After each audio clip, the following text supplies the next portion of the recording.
Hello, lovely people. Welcome to the Almita Made channel. My name is Alma and I'm here to chat about all things making. I am mainly a sewist, but I do a little bit of knitting as well, and other random things pop their head in every now and then. So, welcome back to my channel. If you are a returning customer, thank you so much. And welcome for the first time if you're a first-time viewer. I'm so glad you found me. I am here to chat about making, as I said before, and specifically with this vlog, I have a long list of ideas of things that I want to talk about and different vlogs that I want to do. And I was going through the list to decide which one to do for this vlog.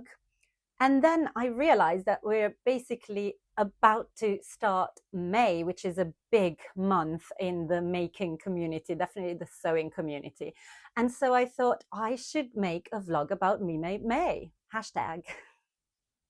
So if you don't know what memademay is, I would recommend that you go and check out @sozoblog on Instagram. And she has a blog as well, sorry, where she basically is a sewist, primarily a sewist as well, who came up with the memademay movement, I'm going to say. And she's been doing it for years. She has so much information about what it is, how to do it, what to do, what not to do.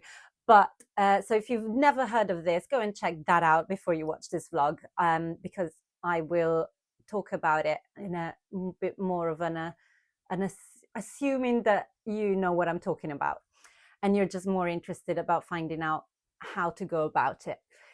So I'll put the link below to Zoe's Instagram account. But I'm sure most people watching will have heard of memademay.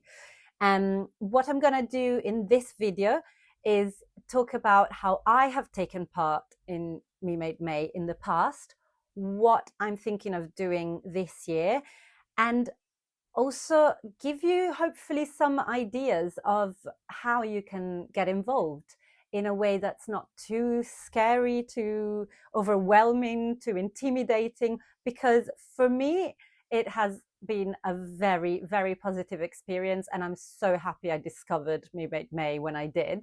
And I'll get into that in a little bit. So I would like to share the love for this because it can be a great, I'm going to call it a tool for your creativity. That's how I see it. Not a scary thing at all. And it does not need to be something that you get stressed about. Like, do not do it if you're going to get stressed about. If you start getting stressed about, stop. But we'll get into all that very soon. But first, I want to tell you about what I'm wearing because it's quite a special one. This, I would say, is possibly my most successful knitting project. So I made this about 3 or 4 years ago. So if you've heard me talk about my knitting in the last few vlogs, you might think that I'm quite a beginner. And I am. I still consider myself a beginner.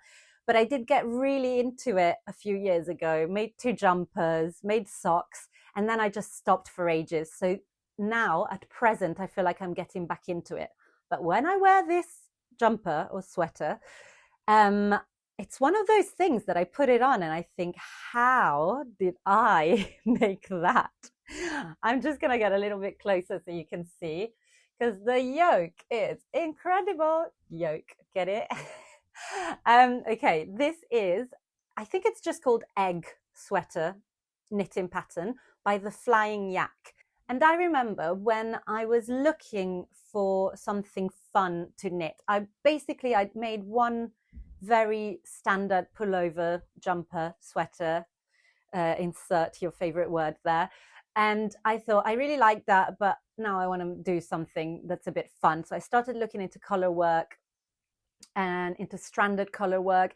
And a lot of the designs, although I think they look beautiful, and I have a huge admiration for people who do it and do it very, very well, they looked a little bit, the ones I could find at the time, 3 to 4 years ago, they all looked a little bit too traditional for my personal style, which you might have gathered by now is a little bit kooky and quirky. And so I remember I put it on Instagram in stories. I said, does anyone know of any sort of funky designs for color work sweaters, and someone recommended the Flying Yak, and I bought this on Etsy. She's probably on Ravelry as well, but I bought this pattern on Etsy, and it's just called Egg. And I think she also has, it's very similar color work. It's maybe the shape of the sweater is different, but it's the avocado sweater. It's basically the same thing. It's just that you do green and a brown stone or something like that. But anyway, I'm obsessed with eggs. It's my favorite food, probably. I think I could say. I often say if I was only allowed to eat one kind of food for the rest of my life, I would pick eggs because you can do so many things with them. So I love eggs, love eating eggs, and I have quite a surprising amount of me-mades that revolve around eggs. Maybe that's a vlog of its own. But so when I found this pattern, I bought it thinking I probably won't be able to do it, but I'm going to give it a go because I love the design so much. Turns out I could do it. I did it, and I'm still amazed at the fact. Now, at the time, I didn't quite get gauge and how you can't really swap any yarn for any other yarn. So I made this in acrylic, which is probably not what was recommended. And I'm gonna say quite confidently that I probably didn't do a gauge swatch. I'm gonna assume I didn't do that. And basically it came out quite tight and small. So I think the sleeves, I wanted them to be longer, and they're basically just below the elbow, and it is so cropped, which is okay with a top underneath and jeans. Like, I'm okay with that. But I remember I added lots of length because it is a crop design, but I kept adding rows and thinking that will probably be enough. I just didn't know enough, I think, at the time. So maybe it's one that I might make again. But to be honest, it is in such good condition. I gave it a good old shave before I put it on because I haven't worn it lately. Got my little shaver, which I love. Worked really well. It wasn't pilling that much, to be fair. It's in very good condition. I've washed it and it washes great. The color hasn't diminished. It's just a little bit tight and cropped, so it's not like a warm thing to wear. But it gives me pure joy when I wear it because of how it looks, because look at it. It gives me a boost of confidence because I think I did that. I could probably tackle whatever the world throws at me today. And yeah, and I get questions because it's not something you see any day. So there you go. That is what I'm wearing, which is a knitted garment for once instead of a sewn garment. Very proud of this one. So let's get into memademay. I have made some notes because I had to look back through my Instagram account to figure out when I even started joining in. And I'm going to take my little notebook. So cast your mind back, if you will. I started sewing in 2016. I'd say I probably discovered the sewing community online in 2017. And I'm going to assume that I started seeing something about memademay on Instagram specifically in 2017, but I didn't start taking part until 2018. Now, in 2018, I had been sewing for, let's say, a year and a half by the time May came along. And I didn't have many me-mades, but I had definitely caught the bug. And I really went into memademay wanting to make it a challenge for myself if I could wear me-mades every day, having not a very large amount of things that I had made. And I'm going to link to the first post of that year below in the description because it's just nice. It was quite emotional, to be honest. Looking back, I was like, oh, little Alma, beginning to sew, getting excited about it all. It's really nice to see. And my first year, I basically really wanted to challenge myself to wear something me-made every day. And sometimes it might have been a scrunchie because I had longer hair. So it wasn't all garments, you know. It was just that thought of going to put together what you're going to wear that day, and one thing at least had to be me-made. And I did it. And by the end, I even made a collage of all the posts for every day in May. And the pride that I felt at having managed that. And listen, I chose to share every day. That is absolutely not a requirement. I think the reason I did it that way is because I was really enjoying being on Instagram as a sewist at the start, and I still do. I love it. It's my favorite place. Second to YouTube, maybe these days. We'll find out, see how it keeps going. But I really was enjoying of the whole experience of being on Instagram as a sewist, and I wanted to publish more posts. And I thought this is the perfect excuse. memademay is the perfect excuse to get me posting more. Because at the start, I felt quite nervous of how things looked, of how I looked. And I thought, no, this is the point, is to wear something me made every day, and I'm gonna post it however it may come about.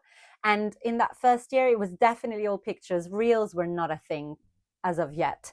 So it was mainly pictures. I posted almost every single day. The pictures sometimes are awkward, sometimes they're very close. Sometimes they were just a close-up of a detail, like a pocket or something. That I thought, yes, well done, Alma, that's very clever. Because then you're getting something out without having to think, oh, how do I look today? So I like that. And I honestly genuinely like scrolling through going, oh, that thing, I'd forgotten about that. There's some flat lays as well, because at one point, I remember that year I was traveling during May. So I thought, oh, how do I take the pictures properly? Who do I ask? I don't know. And so I just took some really nice flat lays on a bed or on a floor of the things I was that I was going to wear that day. And again, I thought, invention. It was very inventive, very creative. Oh, and there was one boomerang which made me laugh. Boomerangs were everywhere at one point. I still like them. It's those animated videos where it's like 3 seconds back and forth. But yes, it was interesting to see that it was very picture heavy, all square, of course. Back in the day, it was all square on Instagram. And the exciting thing was that I managed to wear something me made every day. That felt like a very powerful discovery, because maybe you've been making a few things and you think, oh, it's so tiny compared to someone else or whatever. You know, we all do that. We all compare ourselves. But when you actually put your mind to wanting to wear a thing that you've made every day, you maybe will discover that you can, because of the ways that you can combine that one me made thing. So there was loads of repeats, for example, in mine, which I think is a great thing. I don't think it should be that you wear a different me made every single day of your life. I think the proof is in the wearing. So I think a successful make for me is something that I wear over and over again, and I can wear in different variations. So I combine a jumper with different bottoms, or a dress with different shoes and things like that. I think committing to the using of the me mades is a very good incentive to help you discover how you can wear those things. So 2018, very satisfied, very happy with that. And it was like going back to a time capsule. It made me very, very proud of the kind of beginner sewist Alma of the past. Then we move on to 2019, by which time I had a lot more me-made pieces. So it has to be said that I am someone who fell in love with dressmaking and has not looked back. So I haven't bought clothes in so long. And that is not to say that this is what you have to do. Personally, the joy that I get out of making and the joy that I get out of wearing something I've made is so strong that I've lost all interest in ready to wear clothes. I really have, because nothing's ever fitted me this well. Like I always struggled, especially with bottoms. I love wearing jumpsuits, for example, always struggled buying jumpsuits in shops. Now I can make them to fit. So for me, it has unlocked a complete new world of clothing, making my own. And that is why I got completely addicted to it, and I keep doing it so much. But you absolutely don't have to. And if you have shops, ready to wear shops, that you like the fit of the things on you, and you know the quality is good enough that you know you're going to wear them and it's not going to disintegrate in the wash, because that was a problem I was having with fast fashion items, for example. Is that yes, you get a top from Zara that's lovely, and by the second, third wash, it looks nothing like it did to begin with. So, you know, if you are shopping ready to wear from somewhere that you trust, then you enjoy the fit and the quality is decent, then carry on doing that. I just really, it was life changing for me discovering that I could make clothes that were better than what I could buy. And in fit for sure, but also in quality, because I can afford to make better clothes than I could afford to buy off the peg, if that makes sense. So that is a huge thing for me. But please do not take this to say that, oh, you don't make your whole wardrobe prefer. I would never do that. Everyone should do whatever works for them. But these are the reasons why I am so into making my entire wardrobe. But anyway, I digressed again.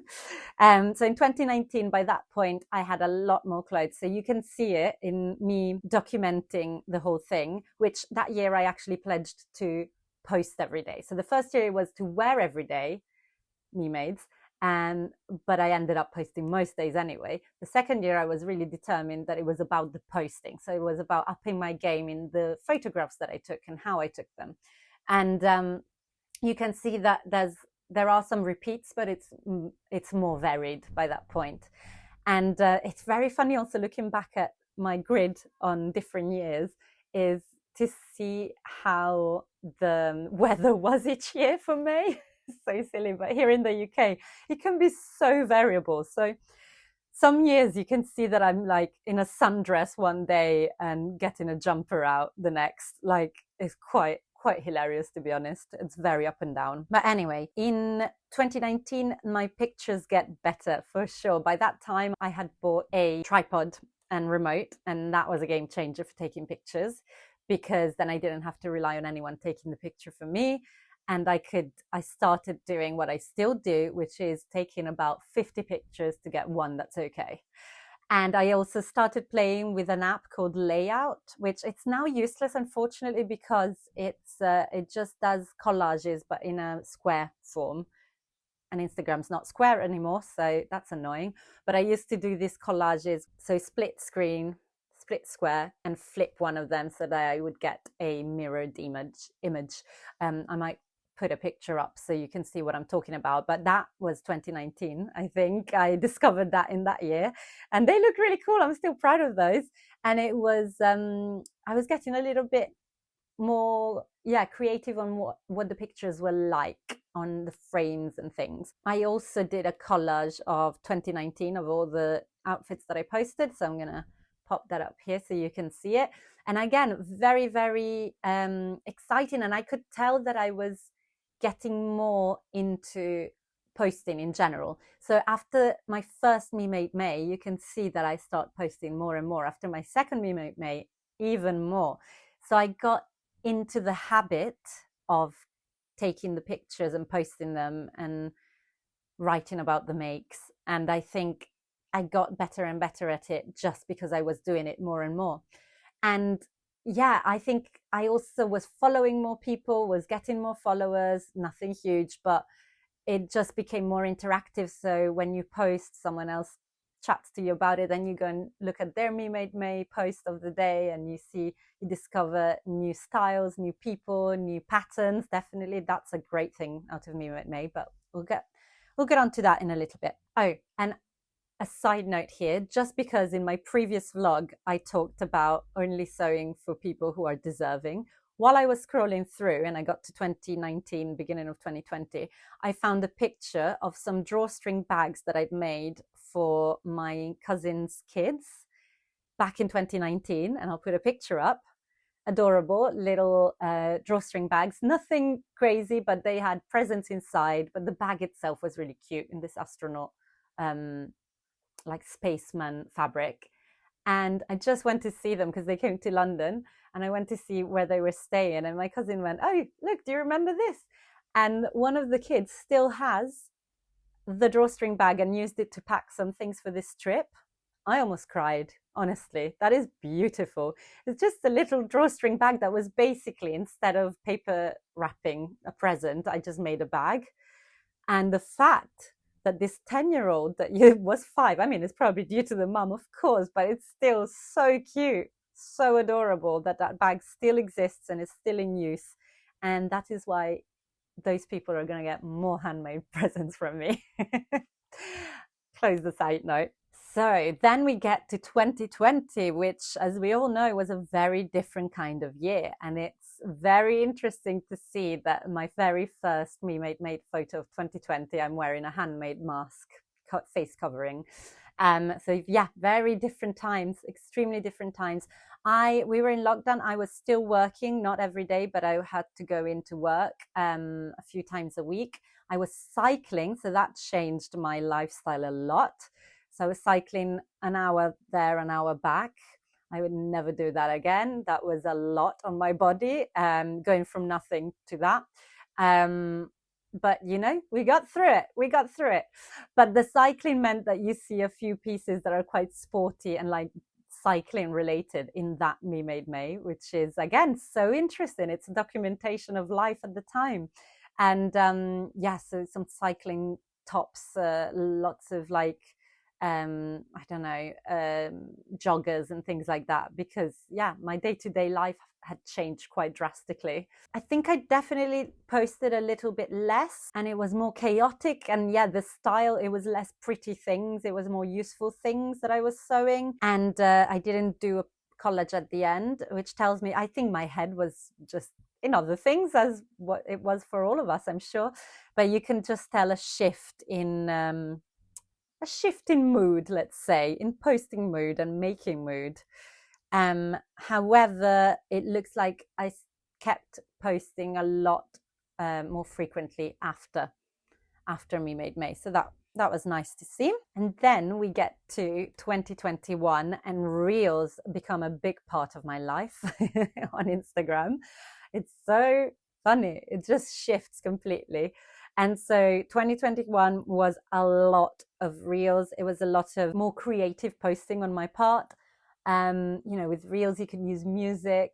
So I think I had a "It's Gonna Be May" song for which, if you know what it is, you know what it is. Otherwise, I will not get into it. But it just added another dimension of fun, being able to do Reels and videos. And I fully got into that. I'm gonna post a link to the first post of my 2021 Me Made May, because it's fun. And it looks like I posted almost every day. Still lots of collages as well,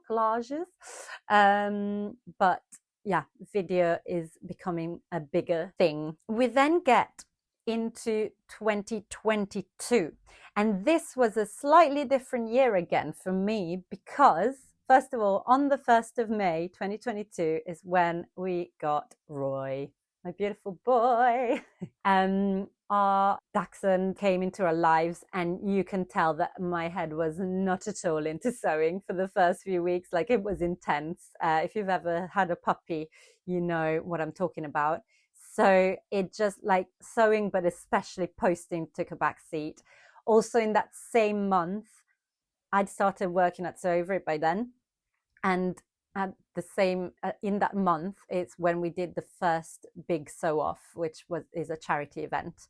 But that first year, I wasn't fully organizing it like I did in later years, but it was still quite a lot to think about. And yeah, I think those things combined, the big sew off and Roy coming into my life, meant that I just wasn't in the game at all. I barely posted. It was only here and there, but there's a lot of very cute posts about Roy. So that makes up for it in my book. Then we get to 2023. And here I was interested to see, and I'd forgotten all about this, by the way. Here I was interested to see that my sort of pledging had shifted, because what I decided to pledge was to wear my prettiest makes. So my prettiest dresses really is what we're talking about, more often. And so I did, I started with the Barbie dress, which is great. I'll put a link to that post again. Yeah, there's a lot of me wearing dresses that are maybe a little bit more special, but trying to wear them in a more casual way so that I actually wore them, which is something that I have continued to endeavor because every now and then I make some very, very pretty things, maybe for an event or for something. And then I feel sad that they don't get used. And I don't see why they shouldn't. So there are ways of wearing your most special makes in a more casual setting. I do believe in that, and I keep trying to do that. And I sometimes achieve that, sometimes I forget to do it. Mainly, I'm going to be honest, in the colder months, I stop because I just can't bear the thought of anything but, you know, warmth. But when it comes to summer, spring and summer, I managed to do a little bit more of wearing something special in a more casual way. So this started in 2023 when I first thought about it, and I have kept thinking about that. It looks like, yeah, in 2023 I didn't post every day for sure, but I posted when I had one of said pretty makes and when I had worn one of those. So that was nice. That was a different angle basically compared to the other years. So that was interesting to see. And then in 2024, so last year, the most recent Me Made May, I just pledged to have fun with my Me Mades without committing to posting or committing to anything. At this point, I am wearing Me Mades every single day. Like there isn't a single day that I don't have something, at least something Me Made on me. So that kind of pledge goes without saying in my life, if that makes sense. And so it's about finding different angles of things that I could challenge myself with. Now, having said all of this, I have not yet decided what I'm doing for 2025. Maybe I won't do anything, or maybe I will. Who knows? I honestly don't know yet. But what I absolutely loved looking back at my quite a few years of Me Made May, it's a very good and useful catalogue of all my Me Mades. So that is one huge reason that I would recommend joining in with Me Made May, because it is genuinely, objectively useful to keep a record of everything that you've made, and also seeing it on yourself and seeing if you like how it looks. Do you want to make that pattern again? Did you like it enough? Maybe you made some notes in the caption saying, oh, next time I would add 2 centimeter length. And maybe you didn't write that down anywhere else. And that's going to remind you that if you do actually want to make another one, you will add those 2 centimeters. Like, it's a really good, useful record of things. So that is definitely one reason that I would recommend joining in with documenting your clothes. And of course, you can do it at any point in life. You can just do that whenever you finish something new and you want to share it. Of course, that's a thing. But I think it's so useful to have it concentrated while other people are doing a similar thing, and to have it concentrated on your grid all in one go in 31 days or however many days you decide to post. It's just useful. It's a very good thing to have for yourself, and that will help inform what things you make next, what things you wear next. So what's not to love about that? So listen, I'm not here to force you to join into Me Made May and join in a specific way. That is not what I'm doing. I think if you hate posting on Instagram, if you hate taking photographs of yourself, if it stresses you out to have to think of what to wear and what to post and what to write, then please don't do this to yourself. This is not what you need in your life. However, if you love sharing what you're making, and there are different ways of doing that, so I will get onto that in a little bit. If you love sharing your makes, if you would like to get better at sharing your makes, and if you would like to create a sort of lasting record for yourself of all your Me Mades, then I do think that you could look into joining Me Made May in an active way, by which I mean posting things, which is not a requirement at all, but I'm just telling you how I've done it in the past. So if this is at all pertinent to your situation and you're looking for reasons, you've kind of already decided that you want to take part, but you need a little nudge, I am here to give you the nudge. So I don't want to force anyone into doing anything they don't want to do. But if you're that way inclined already and you just need to hear that it's a great idea to do it, then this is what I'm doing right here, right now. Joining in an active way in Me Made May, so posting and sharing, is great for the following reasons, as far as I'm concerned. One, you create a catalog, a very real catalog of your memademay, which is a hugely useful tool for yourself to consult. I do this all the time. I'm like, oh, I do not know what to wear today. And I'll start scrolling down my grid, which sounds extremely self-centered, but it's just my wardrobe all there documented. So why not use it? So I scroll through and I go, oh yeah, that top is so cute and I haven't worn it in ages. Let's get that out. It's great also because of if you like to write fairly detailed captions, which I do, then you might see some notes that you made about wanting to, I don't know, make it with longer sleeves next time or something like that. And then maybe there's a post where you say, oh, if I wouldn't make this again because it's a bit uncomfortable to wear, although I loved making it, or I want to make another 3 of these because it's so comfortable to wear. So listen to your past self and look at your past self to decide if it's something you want to make again or wear again. So really, really useful as a catalog for yourself of your memademay. If you would like to become more active on Instagram, then it's a great way to get better at it, basically. Because if you give yourself the challenge of posting more often, and it doesn't have to be every day, but posting more often, you're going to see that you start coming up with what works better for you. So maybe you realize that you cannot be bothered to wash in the morning. I hope you'll wash, but you cannot be bothered to sort your hair out, put makeup if you do wear makeup, put makeup on, or you just cannot be bothered to prepare yourself to be ready for photography. And then you start maybe thinking of ways to do a very cute flat lay in the morning of the clothes you're about to wear, or you just do a close-up picture of the collar or of the cute cuff on your blouse or the cute hem on your skirt. And you'll start developing a system that works for you, and trust me, you will get quicker and better at it. So for example, when it comes to me, I have very much discovered with time that, and thank God for the arrival of Reels, I have discovered that for me, I am 10 times quicker taking a silly, quick little video of something I've made. So just twirling in the garden. If you follow me on Instagram, you will have seen what I'm talking about, and here on Shorts as well on YouTube. I am much quicker doing that, putting the tripod up, pressing record, doing a little twirl in front of the camera and going off on my merry way. I'm much quicker at doing that than I am at taking a picture that I am happy with. So I have to take a lot of pictures to be happy with one.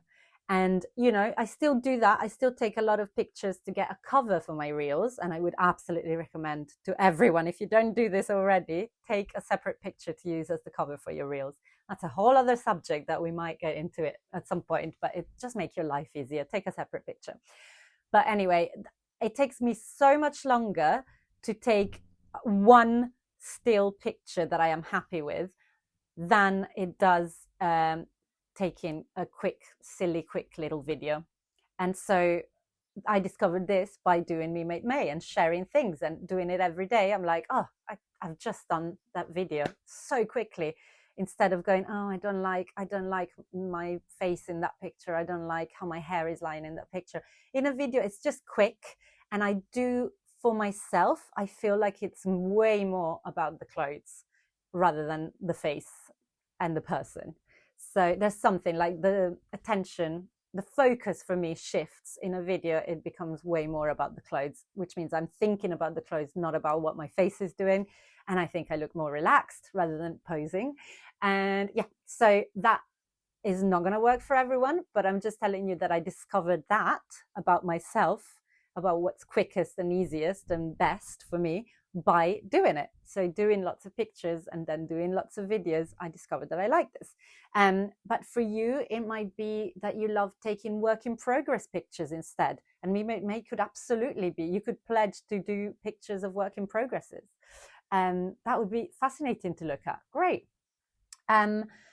So yes, that is a very good way of making yourself better at posting by pledging to do it more often in May. Why not? If you want to do it more, this is the time to start doing it, and you'll discover things about yourself and a system that works for you. Also, May, personally, I find it quite a good month because I tend to be able to take pictures or videos in my tiny patio outside, which means the light is better. Taking pictures inside for me is tough. So if it was during winter, I would struggle a lot more. But May here in the UK, and so I guess it will be very different in the Southern Hemisphere. But in the UK, May feels like a very good time to do this. And also, as I mentioned before, the weather here in the UK at least can range through all the seasons. So you might get to wear some very varied me-mades throughout the month.